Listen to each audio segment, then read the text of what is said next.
Hi ಎಲ್ಲಾ ವಿದ್ಯಾರ್ಥಿಗಳಿಗೆ simple tricks YouTube ಚಾನಲ್ಗೆ ಸ್ವಾಗತ. ಬನ್ನಿ, ಈ ಮೊರಾರ್ಜಿ ದೇಸಾಯಿ ಮತ್ತು ಆದರ್ಶ ವಿದ್ಯಾಲಯ ಪರೀಕ್ಷೆಗಳಿಗೆ ಸಂಬಂಧಪಟ್ಟಂತ ಪ್ರಮುಖ ಗಣಿತ ಪ್ರಶ್ನೆಗಳನ್ನ ಸರ ಈಗಾಗಲೇ ಗಣಿತ ಪ್ರಶ್ನೆಗಳನ್ನ ಯಾವ್ಯಾವ ತರ ಮಾಡಲ್ ಕ್ವಶನ್ ಪೇಪರ್ಗಳು ಬರ್ತಾವೆ ಅಂತೇಳಿ ನಾನು ಡಿಸ್ಕಸ್ ಮಾಡಿದೆ. ಇಲ್ಲಿ ನಮ್ಮಲ್ಲಿ ಸಾಕಷ್ಟು ಮಾಡಲ್ ಕ್ವಶನ್ ಪೇಪರ್ಗಳು ಇರ್ತಿರ್ತವೆ. ಈ ಮಾಡಲ್ ಕ್ವಶನ್ ಪೇಪರ್ಗಳನ್ನು ತಗೊಂಡು ನಾವೇನ್ ಮಾಡ್ತಿರ್ತೀನಪ್ಪ ಅಂದ್ರೆ ಕ್ಲಾಸಸ್ಗಳನ್ನ ಮಾಡ್ತಿರ್ತೀವಿ.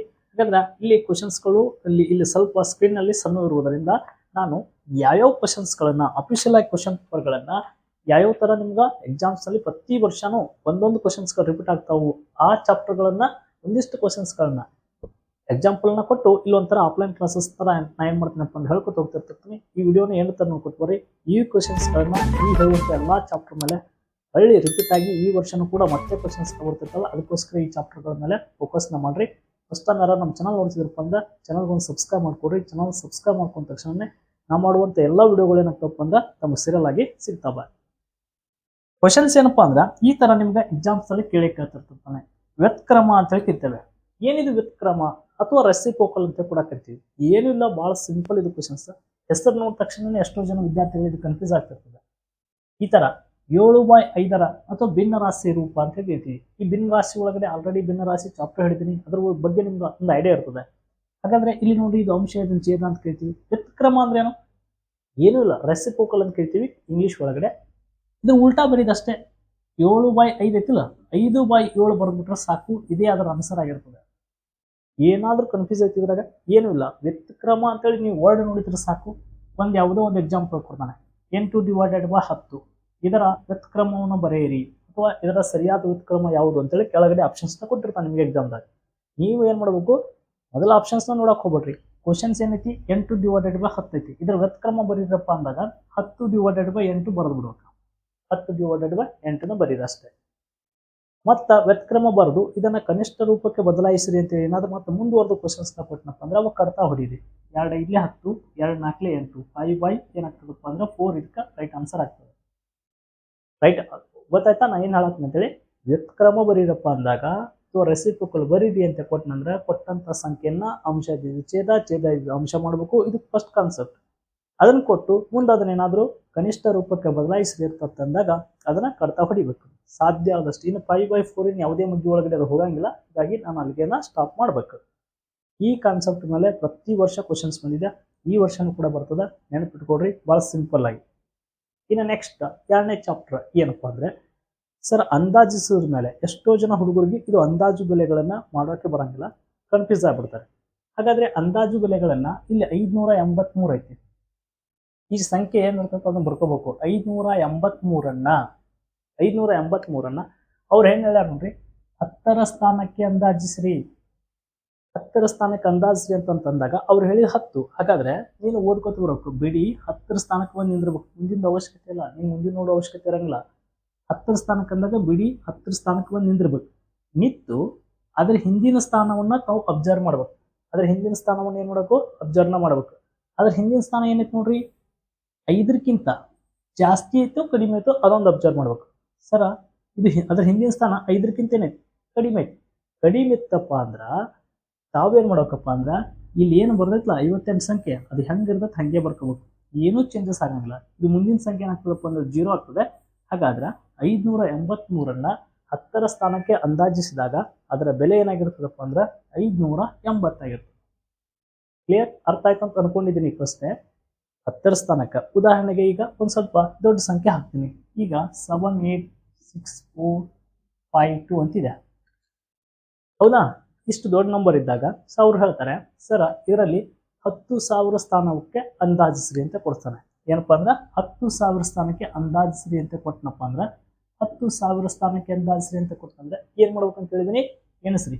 ಬಿಡಿ 10, 100, 1000, 10,000ಕ್ಕೆ ಬಂದು ನಿಂದಿರ್ಬೇಕು. 10,000 ಸ್ಥಾನಕ್ಕೆ ಅಂದಾಗ 10,000 ಸ್ಥಾನಕ್ಕೆ ಬಂದು ನಿಂದಿರ್ಬೇಕು. ನಿಂತು ಅದರ ಹಿಂದಿನ ಸ್ಥಾನ ನೋಡ್ಬೇಕು. ಅದ್ರ ಹಿಂದಿನ ಸ್ಥಾನ ಏನೈತಿ, 5ಕ್ಕಿಂತ ಜಾಸ್ತಿ ಐತೋ ಕಡಿಮೆ ಐತೋ ನೋಡ್ಬೇಕಷ್ಟೇ. 5ಕ್ಕಿಂತ ಜಾಸ್ತಿ ಇತ್ತಪ್ಪ ಅಂದ್ರ 5ಕ್ಕಿಂತ ಜಾಸ್ತಿ ಇತ್ತಂದ್ರ ಇಲ್ಲಿ 8 ಇದ್ದಿದ್ದೇನಕತಿ, ಆ ಸಂಖ್ಯೆಗೆ ಒಂದು ಸಂಖ್ಯೆ ಕೂಡ್ತದೆ. 8 ಇದ್ದಿದ್ದೇನಕತಿ 9 ಆಗ್ತದೆ. ಏನಕತಿ 9 ಆಗ್ತದೆ. ಹಾಗಾದ್ರೆ 78 ಇದ್ದು 79 ಆಗ್ತದೆ. ಮುಂದಿನ ಸಂಖ್ಯೆಗಳು ಏನಾಗ್ತಾವಪ್ಪ ಅಂದ್ರೆ 0 ಆಗಿ ಬದಲಾಗ್ತಾವ ಅಷ್ಟೇ. 79,000. ಹೌದಾ? ಇಲ್ಲ ಸಾರಿ, ಬಿಡಿ 10, 100, 1000, 10,000 ಲಕ್ಷದಾಗೈತೆ ಅಂತ 7,90,000 ಆಗ್ತದೆ ಅಷ್ಟೇ. 10,000 ಸ್ಥಾನಕ್ಕೆ ಅಂದಾಜ್ರಿ ಅಂತ ಕೊಟ್ಟಾಗ ನಾ ಏನ್ ಮಾಡ್ಬೇಕು ಅಂತ ಹೇಳಿದೀನಿ, 10,000 ಸ್ಥಾನಕ್ಕೆ ಬಂದು ನಿಂದಿರ್ಬೇಕು. ಬಿಡಿ 10, 100, 1000, 10,000 ಸ್ಥಾನಕ್ಕೆ ಬಂದು ನಿಂದಿರ್ಬೇಕು. ಬಂದು ನಿಂತಾದ್ಮೇಲೆ ಅದ್ರ ಹಿಂದಿನ ಸಂಖ್ಯೆಯನ್ನು ಏನ್ ಮಾಡ್ಬೇಕಪ್ಪ ಅಂದ್ರೆ ನೋಡ್ಕೋಬೇಕು. 5ಕ್ಕಿಂತ ಇದು ಜಾಸ್ತಿ ಐತಿ, ಜಾಸ್ತಿ ಇತ್ತಪ್ಪ ಅಂದ್ರೆ ಅದ್ರ ಮುಂದಿನ ಸಂಖ್ಯೆ, ಹಿಂದಿನ ಸಂಖ್ಯೆ ನೋಡ್ಕೊಂಡಿರ್ತಾರಲ್ಲ, ಅದ್ರ ಮುಂದಿನ ಸಂಖ್ಯೆಗೆ ಏನಾಗ್ತದೆ, ಒಂದ್ ಸಂಖ್ಯೆ ಕೂಡ್ತದೆ. 8 ಇದ್ದು 9 ಆಗ್ತದೆ. ಇದು ಮುಂದಿನ ನಂತರ ಚೇಂಜ್ ಆಗಲ್ಲ, ಹೆಂಗಿದ್ದು ಹಾಗೆ ಉಳಿದಿದ್ದೆಲ್ಲವೂ ಏನಾಗ್ತಪ್ಪ ಅಂದ್ರೆ 0 ಆಗಿ ಬದಲು ಮಾಡಿಬಿಡ್ಬೇಕು ಅಷ್ಟೇ. ಇಷ್ಟು ಮಾಡಿದ್ರೆ ಸಾಕು, ನಿಮ್ಗೆ ನೇರವಾಗಿ 1 ಅಂಕ ಏನಾಗ್ತದಪ್ಪ ಅಂದ್ರೆ ಸಿಗ್ತದೆ. ಇದೇ ಕ್ವಶನ್ಸ್ ಒಳಗಡೆ ಸರ್ 100 ಸ್ಥಾನಕ್ಕೆ ಅಂದಾಜ್ರಿ ಅಥವಾ 10 ಸ್ಥಾನಕ್ಕೆ ಅಂದಾಜ್ರಿ, 1000 ಸ್ಥಾನಕ್ಕೆ ಅಂದಾಜ್ರಿ, ಏನಾದ್ರೂ ಕ್ವಶನ್ಸ್ ತಗೊಳ್ಳಿ. ಇಲ್ಲಿ 10,000 ಇತ್ತು, ಇದೇ ಸಂಖ್ಯೆನ 1000 ಸ್ಥಾನಕ್ಕೆ ಅಂದಾಜಿಸಿದಾಗ ಏನಾಕೈತೆ ನೋಡ್ರಿ, ಬಿಡಿ 10, 100, 1000 ಸ್ಥಾನಕ್ಕೆ ಬಂದೈತೆ. ಅದ್ರ ಹಿಂದಿನ ಸಂಖ್ಯೆ ನೋಡ್ಕೊ, 5ಕ್ಕಿಂತ ಏನೈತಿ, ಇದು ಕಡಿಮೆ ಐತಿ. ಕಡಿಮೆ ಇತ್ತಪ್ಪ ಅಂದ್ರೆ ಇದು 786 ಏನಿರ್ತದೆ ಹಂಗೆ ಇರ್ತದ, ಏನು ಬದಲಾಗಲ್ಲ. ಇದು 786 ಹೆಂಗಿರ್ತದೆ ಹಂಗೆ ಇರ್ತೈತಿ. ಮುಂದಿನ ಏನಾಗ್ತೈತಿ, 3 0 ಆಗಿ ಬದಲಾಗ್ತವೆ ಇಷ್ಟೇ. 7,86,000. 1000 ಸ್ಥಾನಕ್ಕೆ ಬದಲಾಗಿದಾಗ ಏನಾಯ್ತು, 10,000 ಸ್ಥಾನಕ್ಕೆ ಬದಲಾಗಿದಾಗ ಏನಾಯ್ತು, ಅಬ್ಸರ್ವ್ ಮಾಡಬೇಕು. ಈ 10 ಸ್ಥಾನಕ್ಕೆ ಸಂಖ್ಯೆಗಳನ್ನು ಬದಲು ಮಾಡಿದಾಗ ಏನೇನಾಗ್ತದಂತೆ. ಅಂದಾಜು ಬೆಲೆಗಳನ್ನ ಇಷ್ಟು ಸಿಂಪಲ್ ಆಗಿ ನಾನು ಹೇಳಿದ್ದೀನಿ. ಒಂದು ಚಾಪ್ಟರ್ ಇದೆ ಇದು. ಈ ಚಾಪ್ಟರ್ನ ತಾವು ನೋಡ್ಕೊಂಡ್ರಪ್ಪ ಅಂದ್ರೆ ಒಂದು ಕ್ವಶನ್ಸ್ ಅಂತ ಫಿಕ್ಸ್ ಬರ್ತದೆ. ಅಂದಾಜು ಬೆಲೆ ಒಳಗಡೆ 1 ಮಾರ್ಕ್ಸ್ನ ನೀವು ಈಸಿಯಾಗಿ ತಗೋಬಹುದು. ಇನ್ನು ನೆಕ್ಸ್ಟ್ 175 ಕೋನಗಳ ಒಳಗಡೆ ಸಿಂಪಲ್ ಆಗಿ ಸಾಕಷ್ಟು ಬಾರಿ ರಿಪೀಟೆಡ್ ಆಗುವಂತಹ ಪ್ರಶ್ನೆ ಯಾವುದಪ್ಪ ಅಂದ್ರೆ ಕೋನಗಳು. ಕೋನಗಳ ಮೇಲೆ ಸಾಕಷ್ಟು ವಿಧಗಳು ಬರ್ತಾವ. ಆ ವಿಧಗಳು ಒಂದೊಂದು ವ್ಯಾಲ್ಯೂಗಳು ಕೊಡ್ತಾನೆ. ಎಷ್ಟು 175 ಡಿಗ್ರಿ, ಇದು ಯಾವ ಕೋನ ಅಂತ ಕೊಡ್ತಾನೆ. 175 ಡಿಗ್ರಿ ಯಾವುದು, ನಿಮ್ಗೆ ಆಲ್ಮೋಸ್ಟ್ ಕೋನದ ವಿಧಗಳು ಗೊತ್ತಿರ್ಬೇಕು. ಫಸ್ಟ್ನೇದು ಲಘು ಕೋನ. ಸರ್ ಲಘು ಕೋನ ಎಷ್ಟು ಡಿಗ್ರಿ ಆಗಿರ್ತದೆ, ಲಘು ಕೋನ ಎಷ್ಟು ಡಿಗ್ರಿ ಆಗಿರ್ತದಪ್ಪ ಅಂದ್ರೆ 90 ಡಿಗ್ರಿಗಿಂತ ಕಡಿಮೆ ಇರ್ಬೇಕು. ಎಷ್ಟಪ್ಪ ಅಂದ್ರೆ 90 ಡಿಗ್ರಿಗಿಂತ ಕಡಿಮೆ ಇರ್ಬೇಕು. ಇದು ನೋಡ್ರಿ 90 ಡಿಗ್ರಿಗಿಂತ ಏನಾದ್ರೂ ಕಡಿಮೆ ಐತನ್ರಿ, 90ಕ್ಕಿಂತ ಕಡಿಮೆ ಐತನ್ ಇಲ್ಲ, 90ಕ್ಕಿಂತ ಜಾಸ್ತಿ ಐತಿ. ಹೀಗಾಗಿ ಲಘು ಕೋನ ಆಪ್ಷನ್ಸ್ ಎಲ್ಲರಿತ್ತಂದ್ರೆ ಇದನ್ನ ತೆಗೆದು ಹೋಗಿಬೇಕು. ಮತ್ತಿದು 90ಕ್ಕಿಂತ ಲಂಬ ಕೋನ. ಸರ್ ಕರೆಕ್ಟ್ 90 ಡಿಗ್ರಿ ಇರ್ಬೇಕು. ಕರೆಕ್ಟ್ 90 ಡಿಗ್ರಿ ಇತ್ತಪ್ಪ ಅಂದ್ರೆ ಅದು ಲಂಬ ಕೋನ. ಲಂಬ ಕೋನದ ಚಿತ್ರಾನು ಕೊಡ್ತಾನೆ. ಈ ತರ ಎಲ್ಲ ಬಾಕ್ಸ್ ಚೌಕ ಕಾಣಿಸ್ತಿತ್ತಪ್ಪ ಅಂದ್ರೆ ಇದನ್ನ ಲಂಬ ಕೋನಕ್ಕೆ ನಾವು ಉದಾಹರಣೆಗಳನ್ನ ಹೇಳಬೇಕು. ಗಡಿಯಾರದಲ್ಲಿ ಕರೆಕ್ಟ್ 9 ಗಂಟೆ ಆದಾಗ ಲಂಬ ಕೋನ ಆಗಿರ್ತದೆ. ಗಡಿಯಾರದಲ್ಲಿ ಸಮಯ 3 ಗಂಟೆ ಆದಾಗ ಲಂಬ ಕೋನ ಆಗಿರ್ತದೆ. ಇವು ಕೂಡ ನೆನಪಿರಲಿ. ಹಾಗಾದ್ರೆ ಇನ್ನು ಲಂಬ ಕೋನ ಆಯ್ತು. ಇನ್ನು ನೆಕ್ಸ್ಟ್ ವಿಶಾಲ ಕೋನ. ಯಾವ ಕೋನ, ವಿಶಾಲ ಕೋನ. ಸರ್ ವಿಶಾಲ ಕೋನ ಅಂದ್ರೆ ಏನು, 90 ಡಿಗ್ರಿಗಿಂತ ಜಾಸ್ತಿ ಇರಬೇಕು. ಎಷ್ಟಪ್ಪ ಅಂದ್ರೆ 90 ಡಿಗ್ರಿಗಿಂತ ಜಾಸ್ತಿ ಇರ್ಬೇಕು. 180 ಡಿಗ್ರಿಗಿಂತ ಏನಿರ್ಬೇಕಪ್ಪ ಅಂದ್ರೆ ಕಡಿಮೆ ಇರ್ಬೇಕು. 90 ಡಿಗ್ರಿಗಿಂತ ಜಾಸ್ತಿ, 180ಕ್ಕಿಂತ ಏನಪ್ಪಾ ಅಂದ್ರೆ ಕಡಿಮೆ ಇರ್ಬೇಕು. 90ಕ್ಕಿಂತ ಜಾಸ್ತಿ 180 ಡಿಗ್ರಿಗಿಂತ ಕಡಿಮೆ ಇರ್ಬೇಕು. ಅಪ್ಪುಟ್ನ ಹಾಗಾದ್ರೆ ಇಲ್ಲಿ ನೋಡ್ರಿ 175 180ಕ್ಕಿಂತ ಕಡಿಮೆ ಐತಿ, 90ಕ್ಕಿಂತ ಜಾಸ್ತಿ ಐತಿ. ಹಾಗಾದ್ರೆ 175 ಡಿಗ್ರಿ ಇದು ಯಾವ ವಿಧದ ಕೋನ ಅಂತ ಕ್ವಶನ್ಸ್ ನ ಕೊಟ್ಟನಪ್ಪ ಅಂದ್ರೆ ತಾವು ಯಾವ್ದು ಹಾಕ್ತೀರಿ ಈಗ ಆನ್ಸರ್, ವಿಶಾಲ ಕೋನ. ಹಾಗಾದ್ರೆ ಯಾವ ಕೋನ, ವಿಶಾಲ ಕೋನ. ಸರ್ ಕರೆಕ್ಟ್ 180 ಡಿಗ್ರಿ ಇತ್ತಪ್ಪ ಅಂದ್ರೆ ಅದನ್ನ ಸರಳ ಕೋನ. ಯಾವ ಕೋನ ಅಂತ ಕೇಳ್ತೀವಿ, ಸರಳ ಕೋನ. ಕರೆಕ್ಟ್ 180 ಡಿಗ್ರಿ ಇತ್ತಪ್ಪ ಅಂದ್ರೆ ಸರಳ ಕೋನ. ಕರೆಕ್ಟ್ 90 ಡಿಗ್ರಿ ಇತ್ತಂದ್ರೆ ಲಂಬ ಕೋನ. 90 ಡಿಗ್ರಿಗಿಂತ ಕಡಿಮೆ ಇತ್ತಂದ್ರೆ ಲಘು ಕೋನ. 90 ಡಿಗ್ರಿಗಿಂತ ಜಾಸ್ತಿ 180 ಡಿಗ್ರಿಗಿಂತ ಕಡಿಮೆ ಇತ್ತಪ್ಪ ಅಂದ್ರೆ ಅದನ್ನ ವಿಶಾಲ ಕೋನ. ಎಕ್ಸಾಮ್ಸ್ದಾಗ ಇಲ್ಲಿವರೆಗೂ ಹೈಲೈಟ್ ಮಾಡಿದ್ದು ಇವೇ 4 ಕೋನಗಳ ನಡುವೆ. ನಿಮ್ಗೆ ಎಕ್ಸಾಮ್ಸ್ನಲ್ಲಿ ಇವೇ 4 ಕೋನಗಳ ನಡುವೆ ಬರ್ತಿರ್ತವೆ. ಇವಕ್ಕೂ ಪರ್ಫೆಕ್ಟ್ ಆಗಿ ತಿಳ್ಕೊಳ್ರಿ, 1 ಮಾರ್ಕ್ಸ್ ಅಂತೂ ಫಿಕ್ಸ್ ಬರ್ತದೆ. ಇನ್ನು ಪೂರ್ಣ ಕೋನ ಅಂದಾಗ 360 ಡಿಗ್ರಿ ಇರ್ತದೆ, ಅದು ಎಲ್ಲರಿಗೂ ಗೊತ್ತಿರ್ತದೆ. ಹೌದಾ, 100% ಇವಕ್ಕೂ 4 ಮ್ಯಾಗನ ಬರ್ತದೆ ಕ್ವಶನ್ಸ್ಗಳು, ನೆನಪಿಟ್ಕೊಡ್ರಿ. ಇನ್ನು ನೆಕ್ಸ್ಟ್ ಕಾನ್ಸೆಪ್ಟ್ ಯಾವ್ದು ಕ್ವಶನ್ಸ್ನ ಕೇಳ್ತಾನಪ್ಪ ಅಂತೇಳಿ ನಮ್ಗೆ ಎಕ್ಸಾಮ್ಸಲ್ಲಿ ನೋಡಿದಾಗ ಸಮಯದ ಮೇಲೆ. ಈ ಸಮಯದ ಮೇಲೂ ಕೂಡ ಸಾಕಷ್ಟು ವಿದ್ಯಾರ್ಥಿಗಳು ಕನ್ಫ್ಯೂಸ್ ಆಗೋದು ಏನು ಗೊತ್ತಾ, AM ಮತ್ತು PM. ಏನು ಕೊಡ್ತಾನೆ ಇಲ್ಲಿ 21 ಹೌದಾ, 21 ಸಮನಾದ ಸಮಯ ಯಾವುದು ಅಂತೇಳಿ. ಇದು ಗಂಟೆ, ಇದು ನಿಮಿಷ. 21 ಗಂಟೆ 21 ನಿಮಿಷ ಸಮನಾದ ಸಮಯ ಯಾವುದು ಅಂತ ಕ್ವಶನ್ಸ್ನ ಕೊಟ್ಟಾನ. ಅವಾಗ 8:21 PM, 8:21 AM, 9:21 AM, 9:21 PM. ಇದ್ರಾಗ ಯಾವ್ದು ಸರಿ ಉತ್ತರ ಹಾಕಬೇಕು. ಎರಡೆರಡು ಆಪ್ಷನ್ಸ್ಗಳು ಸೇಮ್ ಅದಾವಲ್ಲ ಅಂತ ಅನಿಸ್ತದೆ. But AM PMಗಳು ಬದಲಾಗ್ತವೆ. ನೀವು ಒಂದು ಕಾನ್ಸೆಪ್ಟ್ನ ತಲೆಯಾಗಿಟ್ಕೊಳ್ರಿ. ಸರ್ 21 ಅನ್ನೋದು ಇದು ಎಷ್ಟು ಗಂಟೆ ಆಗ್ತದೆ? 12 ಆದ್ಮೇಲೆ 13, 13 ಅಂದ್ರೆ 1, ಹೌದಾ? 13 ಆದ್ಮೇಲೆ 2 ಅಂದ್ರೆ 14, 3 ಅಂದ್ರೆ 15, 4 ಅಂದ್ರೆ 16, 5 ಅಂದ್ರೆ 17, 6 ಅಂದ್ರೆ 18, 7 ಅಂದ್ರೆ 19, 8 ಅಂದ್ರೆ 20, 9 ಅಂದ್ರೆ 21. 21 ಅಂದ್ರೆ ಏನಾಗಬೇಕು? 9 ಗಂಟೆ ಅಂತೂ ಇರಬೇಕು. ಬಟ್ ಇಲ್ಲಿ 8 ಗಂಟೆ ಇಲ್ಲಿ ಐತಿ, ಇಲ್ಲಿ ಐತಿ, 2 ಆಪ್ಷನ್ಸ್ ತೆಗೆದೋಗಿ. ಈಗ ಹಾಕ್ಬೇಕಾಗಿತ್ತು ನಾನು 9 ಗಂಟೆ 21 ನಿಮಿಷಕ್ಕೆ ರೈಟ್ ಆನ್ಸರ್. ಗಂಟೆ ಅಟ್ಟೆ ಚೇಂಜ್ ಆಗ್ತದೆ, ನಿಮಿಷ ಏನ್ ಬರ್ತೈತಿ ಅದೇ ಇರ್ಬೇಕು ಆನ್ಸರ್ ತಾನೆ, ಹೌದಾ? ಅದಕ್ಕೆ ಎರಡು ಕಡೆ ಸೇಮ್ ಅದಾವ. ಈಗ ಎ ಎಂ ಹಾಕ್ಬೇಕು, ಪಿ ಎಂ ಹಾಕ್ಬೇಕು. ಇದಕ್ಕೆ 100% ರೈಟ್ ಆನ್ಸರ್ ಏನಪ್ಪ ಅಂದ್ರೆ P M. Sir P M ಯಾಕೆ ರೈಟ್ ಆನ್ಸರ್ ಹಾಕಿದ್ರಿ? ಪಿ ಎಂ ಯಾಕೆ ನಾನು ರೈಟ್ ಆನ್ಸರ್ ಹಾಕ್ತೀನಪ್ಪ ಅಂದಾಗ 12 ಗಂಟೆ ಮೇಲಿನ ಸಮಯಗಳನ್ನು ಎಲ್ಲವೂ ನಾವೇನು ಹಾಕ್ಬೇಕಪ್ಪ ಅಂದ್ರೆ ಪಿ ಎಂ ದ ಹಾಕ್ಬೇಕು. ಸರ್ ಇದು ರಾತ್ರಿ ಎಷ್ಟಪ್ಪ ಅಂದ್ರೆ 21 ಅಂತಂದಾಗ ರಾತ್ರಿ 21 ಅಂತ ಕರಿತೀವಿ. 9:21 ಅಂದಾಗ ರಾತ್ರಿ ಎಷ್ಟಪ್ಪ ಅಂದಾಗ ಸಮಯ ಯಾವಾಗಲೂ 12 ಗಂಟೆ ನಂತರದೆಲ್ಲ ಏನಾಗ್ತದಪ್ಪ ಅಂದ್ರೆ ಪಿ ಎಂ ದಾಗೆ ಬರ್ತದೆ, ಹೌದಾ? 12 ಗಂಟೆ ಇವತ್ತು ನೈಟ್ 12 ಅಂತ ತಿಳ್ಕೊಡ್ರಿ. ನೈಟ್ 12 ಗಂಟೆ 1 ನಿಮಿಷ ಆದಾಗ ಎ ಎಂ ಅಂತ ತಿಳ್ಕೊತೀವಿ ನಾವು. ನೈಟ್ ಮಕ್ಕೊಂಡಿರ್ತೈತ್ರಿ, 12 ಗಂಟೆ 1 ನಿಮಿಷ ಆಯ್ತಪ್ಪ ಅಂದ್ರೆ ಅಲ್ಲಿ ಎ ಎಂ ಅಂತ ಕರಿತೀವಿ. ಆ ಎ ಎಂ ಎಲ್ಲಿ ತನಕ ಇರ್ತದೆ? ಬೆಳಗ್ಗೆ ಎದ್ದ ತಕ್ಷಣ ಮಧ್ಯಾಹ್ನ 12 ಗಂಟೆ ತನೂ ಅದು ಎ ಎಂ ದಾಗೆ ಇರ್ತದೆ.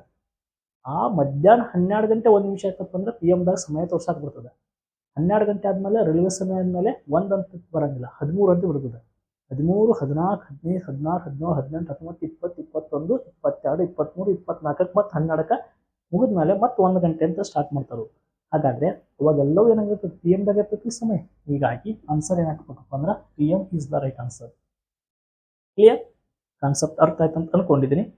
ಇನ್ನ ನೆಕ್ಸ್ಟ್ ಪ್ರಶ್ನೆ, ರೂಪಾಯಿಗಳ ಮೇಲೆ ಸಾಕಷ್ಟು ಬಾರಿ ಕನ್ಫ್ಯೂಸ್ ಆಗ್ತದೆ ಹುಡುಗರಿಗೆ. 1 ರೂಪಾಯಿ ಅಂದ್ರೆ ಎಷ್ಟು ಪೈಸೆ ಅನ್ನೋ ಕೂಡ ಹೇಳಕ್ ಬರಂಗಿಲ್ಲ ಎಷ್ಟೋ ಜನಕ್ಕೆ. 1 ರೂಪಾಯಿ ಅಂದಾಗ 100 ಪೈಸೆ. 1 ರೂಪಾಯಿ ಅಂದ್ರೆ ಎಷ್ಟು ಗೊತ್ತಿರ್ಬೇಕು? 100 ಪೈಸೆ ಅನ್ನೋದು ಗೊತ್ತಿರ್ಬೇಕು. ಇಲ್ಲಿ 870 ಪೈಸೆ ಅದ. ಎಷ್ಟದ? 870 ಪೈಸೆ ಐತಿ.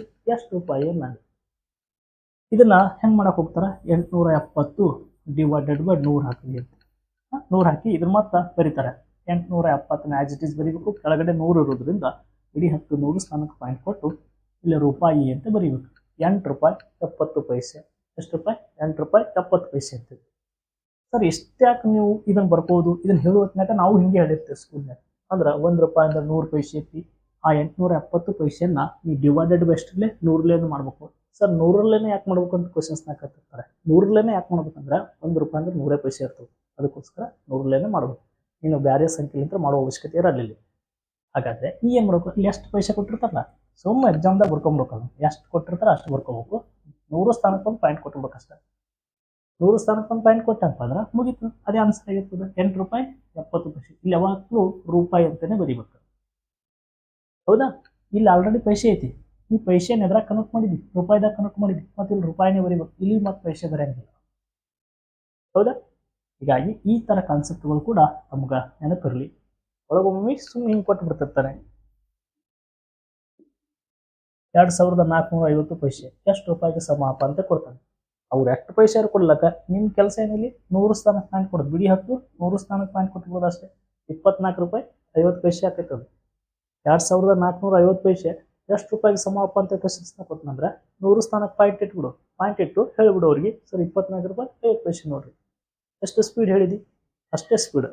ಈ ತರ ನೀವು ಸ್ಪೀಡ್ ಆಗಿ ಆನ್ಸರ್ಸ್ಗಳನ್ನ ಹೇಳ್ಬೋದು. ಇದು ಯಾವುದಪ್ಪ ಅಂದ್ರೆ ಪೈಸೆಯಿಂದ ರೂಪಾಯಿ ಕನ್ವರ್ಟ್ ಮಾಡೋದು. ಮತ್ತ ರೂಪಾಯಿಯಿಂದ ಪೈಸೆನೂ ಕೂಡ ತಾವು ಕನ್ವರ್ಟ್ ಮಾಡ್ಕೋಬಹುದು, ಹೌದಾ? ಈಗ ಉದಾಹರಣೆಗೆ ಏನಿತ್ತು, ಇಲ್ಲಿ 8 ರೂಪಾಯಿ 70 ಪೈಸೆ ಐತಿ. ಇದನ್ನ ಏನ್ ಮಾಡ್ರಿ, ಏನೈತಿ, ಸಾರಿ 8 ರೂಪಾಯಿ 70 ಪೈಸೆ ಐತಿಲ್ಲ, ಅದು 8 ರೂಪಾಯಿ 70 ಪೈಸೆ ಐತಿ. ಸಾರಿ ಇದನ್ನ ಏನ್ ಮಾಡ್ಬೇಕಂತ ಹೇಳಿದೆ ನಾನು, 8 ರೂಪಾಯಿ 70 8 ರೂಪಾಯಿ 70 ರೂ ಅಂತಿತ್ತಿಲ್ಲ. ಇದನ್ನ ಪೈಸೆ ಮಾಡ್ರಿ ಅಂತ ಹೇಳ್ತಾನ. ಪೈಸೆ ಮಾಡ್ರಪ್ಪ ಅಂದ್ರೆ ಸೀದಾ ಸುಮ್ ಹೆಂಗಿರೋದು ಹಂಗೆ ಬರ್ಬಿಡು, ಪೈಸೆ ಹಚ್ಬಿಡು. ಪಾಯಿಂಟ್ ಅಂದ್ರೆ 100 ಸ್ಥಾನಕ್ಕೆ ಇದ್ದಿದ್ದು ಪಾಯಿಂಟ್ನ ತೆಗೆದ್ಬಿಡು. ಅದೇ ರೂಪಾಯಿ ಏನಾಗ್ತದಪ್ಪ ಅಂದ್ರೆ ಪೈಸೆದಾಗ ಕನ್ವರ್ಟ್ ಆಗ್ಬಿಡ್ತದ ಅಷ್ಟೇ. ಇಲ್ಲಿ ಮಾಡ್ಬೇಕಾಗಿದ್ದಿಷ್ಟೇ. ಪೈಸೆ ಇದ್ದಿದ್ದು ರೂಪಾಯಿ ಮಾಡ್ಬೇಕಪ್ಪ ಅಂದ್ರೆ ಪಾಯಿಂಟ್ನ ಹಚ್ಬೇಕು 100 ಸ್ಥಾನಕ್ಕೆ. ಇನ್ನು ರೂಪಾಯಿ ಇದ್ದಿದ್ದು ಒಳ್ಳೆ ಪೈಸೆಗೆ ಮಾಡ್ಬೇಕಂದ್ರೆ ಪಾಯಿಂಟ್ನ ತೆಗೆದು ಬಿಡ್ಬೇಕು ಅಷ್ಟೇ. ಕ್ಲಿಯರ್? ಇದು ಅರ್ಥ ಆಯ್ತು ಅಂತ ಅನ್ಕೊಂಡಿದ್ದೀನಿ ಕಾನ್ಸೆಪ್ಟ್. ಈ ಥರ ಸುಲಭವಾಗಿಯೇ ನಾವು ಏನು ಮಾಡ್ತಿರ್ತೀವಪ್ಪ ಅಂದ್ರೆ ಕ್ಲಾಸಸ್ಗಳನ್ನ ಹೇಳ್ತಿರ್ತೀವಿ. ಚಾನಲ್ನ ಸಬ್ಸ್ಕ್ರೈಬ್ ಮಾಡ್ಕೊಡ್ರಿ.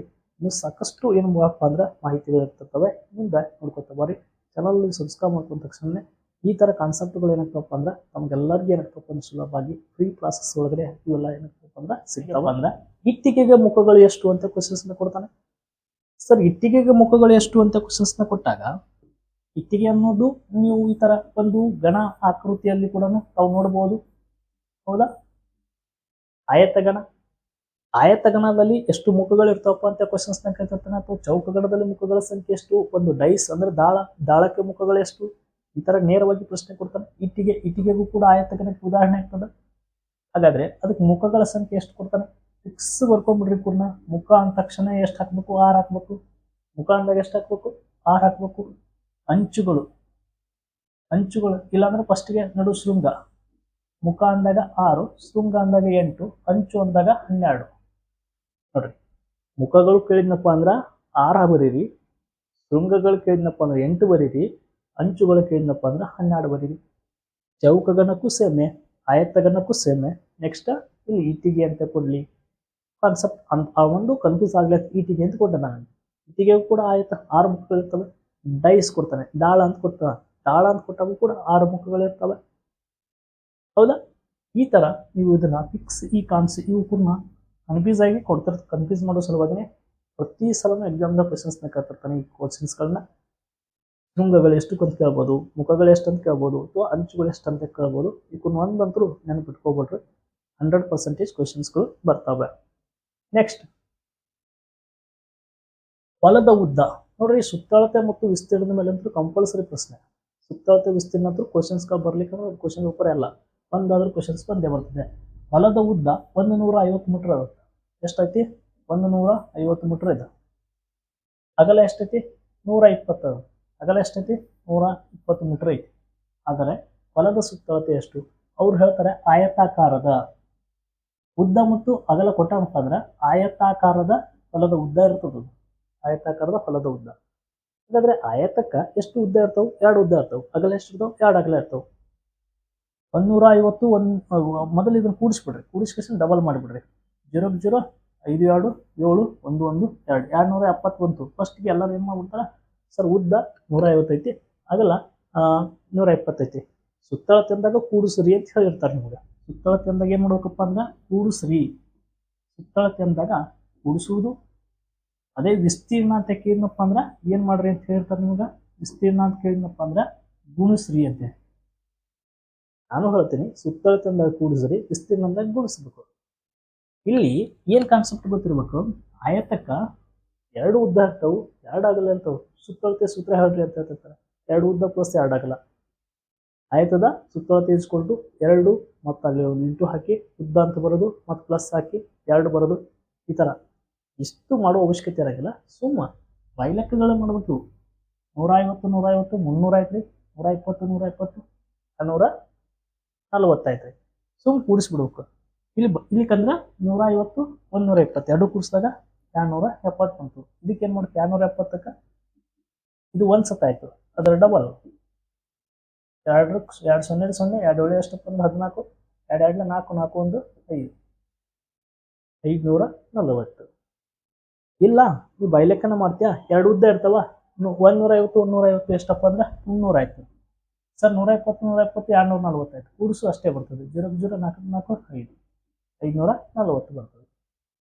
ನೀ ಎಷ್ಟು ಸ್ಪೀಡ್ ಆಗಿ ಈ ಕೂಡ ಸುತ್ತಳತೆ ಮತ್ತು ವಿಸ್ತೀರ್ಣವನ್ನ ಕಾನ್ಸೆಪ್ಟ್ ನೆನಪಿಟ್ಟಿರ್ತಿ, ಅದರ ಮೇಲೆ ಏನಾಗ್ತದಪ್ಪ ಅಂದ್ರೆ ಆನ್ಸರ್ಸ್ಗಳು ಸ್ಪೀಡ್ ಆಗಿ ಬರ್ತಾವೆ. ಕ್ಲಿಯರ್?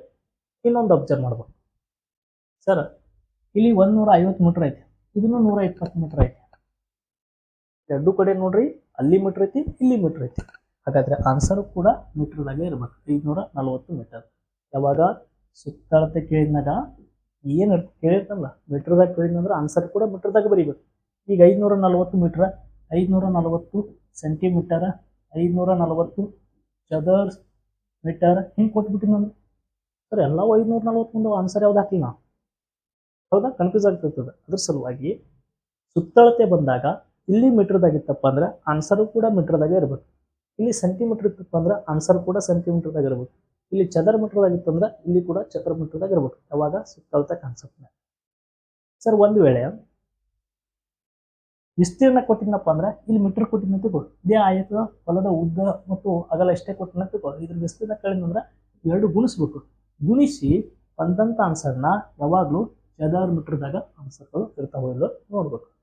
ಅದು 100% ರೈಟ್ ಆನ್ಸರ್ ಆಗಿರ್ತದೆ. ಇನ್ನು ಸಾಕಷ್ಟು ಸಲ ನಾನು ರಿಪೀಟ್ ಮಾಡ್ತಿರ್ತಿರ್ತಾನೆ ರೆಗ್ಯುಲರ್ ಆಗಿ ನೋಡೋರಿಗೆ. ನೆಕ್ಸ್ಟ್ 6ರ ಮೊದಲ 5 ಗುಣಕಗಳು. ಇಲ್ಲಿ ಗುಣಕಗಳು ಬೇರೆ, ಅಪವರ್ತನಗಳು ಬೇರೆ. ಎಷ್ಟೋ ಜನ ಕನ್ಫ್ಯೂಸ್ ಆಗ್ತದೆ. ಅದ್ರ ಸಲಮ ಈ ಕಾನ್ಸೆಪ್ಟ್ ನ ಹಾಕ್ತೀನಿ. 6ರ ಮೊದಲ 5 ಗುಣಕಗಳು ಅಂದ್ರೆ 6ರ ಮಧ್ಯೆ ಬರೀಬೇಕು. 6 1 6, 6 2 12, 6 3 18, 4 24, 6 5 30. 5 ಅದಾವ ಇವು. ಇವು 6ರ ಮೊದಲ 5 ಗುಣಕಗಳು. ಹೌದಾ? ಇನ್ನ 6ರ ಅಪವರ್ತನಗಳಂದ್ರೆ ಬೇರೆ. 6ರ ಅಪವರ್ತನಗಳನ್ನು ಬರೆಯಿರಿ. 6ರ ಅಪವರ್ತನಗಳ ಬರೀರಿ ಅಂದ್ರೆ ಅಪವರ್ತನಗಳು ಸ್ಟಾರ್ಟ್ ಆಗೋದು 1ರಿಂದ. ಎಷ್ಟೊತ್ತಿಗೆ 6ರದ್ದು 6ರದ ಎಂಡ್ ಬರೀಬೇಕು. 6 ಯಾವ ಮಧ್ಯ ಬರ್ತದೆ? 2ರ ಮಧ್ಯ ಬರ್ತದೆ. 6 ಮತ್ತು 3ರ ಮಧ್ಯ ಬರ್ತದೆ. ಮತ್ತೆ ಎಲ್ಲಿ ಬರುವುದಿಲ್ಲ. ಹೀಗಾಗಿ 1 2 3 6 ಅದರ ಅಪವರ್ತನಗಳು. ಕ್ಲಿಯರ್? ಈ ತರ ಕೂಡ ಕ್ವಶನ್ಸ್ಗಳು ಎಕ್ಸಾಮ್ಸ್ ನಲ್ಲಿ ಹೈಲೈಟ್ ಆಗ್ತವೆ. ನೆಕ್ಸ್ಟ್, ಒಂದು ನೋಟ್ ಪುಸ್ತಕದ ಬೆಲೆ ಎಷ್ಟೈತಪ್ಪ ಅಂದ್ರೆ 16 ರೂಪಾಯಿ ಐತಿ. ಅಂತ 12 ನೋಟ್ ಪುಸ್ತಕಗಳ ಬೆಲೆ ಎಷ್ಟು? ಇಂಥ ಕ್ವಶನ್ಸ್ಗಳು ಬಂದಾಗ ಏನ್ ಮಾಡ್ಬೇಕು ನೋಡ್ರಿ. ಒಂದಕ್ಕೆ ಎಷ್ಟೈತಿ? 16 ರೂಪಾಯಿ ಐತಿ. ಅಂಥವು ಎಷ್ಟು ಅದಾವತ್ತ? 12 ಅದಾವತ್ತ. 16 16 16 12 ಸಲ ಬರ್ಕೋದ್ಕಿಂತ 16 × 12 ಗುಣಿಸ್ರಿ. ಸಂಕಲನದ ಇನ್ನೊಂದು ರೂಪವೇ ಗುಣಾಕಾರ ಅಂತ ಕರಿತೀವಿ ನಾವು. ಹಾಗಾದ್ರೆ 16 × 12 ಮಾಡ್ಬೇಕು. 12 ಆರ್ಲೆ ಎಷ್ಟು? 72. 12 ಆರ್ಲೆ 72. ಲಾಸ್ಟ್ಗೆ 2 ಇರುವಂತ ಆನ್ಸರ್ ಎಲ್ಲೈತು ಹುಡುಕಾಡ್ಬೇಕು. ಹುಡುಕಾಡಿ ಅನ್ಸಿದ್ ಅಲ್ಲಿ ಒಂದೇ ಕಡೆ ಎಲ್ಲರೂ 2 ಇರ್ತದೆ, ಅದೇ ಆನ್ಸರ್ ರೈಟ್ ಆನ್ಸರ್ ಆಗಿರ್ತದೆ. ಒಂದ್ ಕಡೆ 2 ಇತ್ತಾ? 12 ಒಂದ್ಲೆ 12. ಹೌದಾ? 12ಕ್ಕೆ 7 ಕೂಡಿಸು. 12ಕ್ಕೆ 8 ಕೂಡಿಸಿದ್ರೆ 20 ಆಕತಿ. 7 ಕೂಡಿಸಿದ್ರೆ 19. 192. ಹೀಗಾಗಿ 192 ಎಲ್ಲಿ ಇರ್ತೈತಿ? ಅದು ಸರಿ ಉತ್ತರ ಹಾಕ್ಬೇಕಾಗ್ತದೆ. ಓಕೆ, ಈ ತರ ಪ್ರಶ್ನೆಗಳು ಎಕ್ಸಾಮ್ಸ್ ನಲ್ಲಿ ಏನಾಗ್ತಪ್ಪ ಅಂದ್ರೆ ಸಾಕಷ್ಟು ಬಾರಿ ಬರ್ತಿರ್ತಿರ್ತವೆ. ನೀವೇನ್ ಮಾಡ್ಬೇಕಪ್ಪ ಅಂದ್ರೆ ಇಂಥ ಪ್ರಶ್ನೆಗಳು ಏನಾದ್ರೂ ಸುಲಭವಾಗಿ ನಿಮ್ಮ ಕಾನ್ಸೆಪ್ಟ್ಗಳು ತಿಳಿಯೋದಾಗಿತ್ತಪ್ಪ ಅಂದ್ರೆ ಗಣಿತದ ಒಳಗಡೆ ಚಾನಲ್ ಏನ್ ಮಾಡ್ರಪ್ಪ ಅಂದ್ರೆ ಎಲ್ಲರೂ ಸಬ್ಸ್ಕ್ರೈಬ್ ಮಾಡ್ಕೊಳ್ಳಿ. ಕೆಂಪು ಬಟನ್ ಇದೆಯಲ್ಲ ಅಲ್ಲಿ ಸಬ್ಸ್ಕ್ರೈಬ್ ಮಾಡ್ಕೊರಿ. ನೋಟಿಫಿಕೇಶನ್ಸ್ಗಳನ್ನ ಆನ್ ಮಾಡ್ಕೊರಿ. ನಾವು ಮಾಡುವಂಥ ಲೈವ್ ಕ್ಲಾಸಸ್ಗಳು ಕೂಡ ನಿಮ್ಗೆ ಬರ್ತಿರ್ತಾವೆ. ನೆಕ್ಸ್ಟ್ ಈ ಥರ ಅಪ್ಲೋಡ್ ಕ್ಲಾಸಸ್ಗಳು ನಿಮ್ಗೆ ಸಿಗ್ತಿರ್ತಾವೆ. ಆಲ್ರೆಡಿ ವಿಜ್ಞಾನ, ಸಮಾಜ ವಿಜ್ಞಾನ, ಕನ್ನಡ, ಇಂಗ್ಲೀಷು ಎಲ್ಲ ಕ್ವಶನ್ಸ್ಗಳು ಅಪ್ಲೋಡ್ ಆಗತ್ತವೆ. ಅವು ಕೂಡ ನೋಡ್ಕೊಡ್ರಿ. ನಿಮ್ಗೆ ಎಕ್ಸಾಮ್ ಕಂಟ್ರೋಲ್ ಹೆಲ್ಪ್ ಆಗ್ತವೆ. ಚಾನಲ್ನ ಸಬ್ಸ್ಕ್ರೈಬ್ ಮಾಡ್ಕೊರಿ. ಧನ್ಯವಾದಗಳು.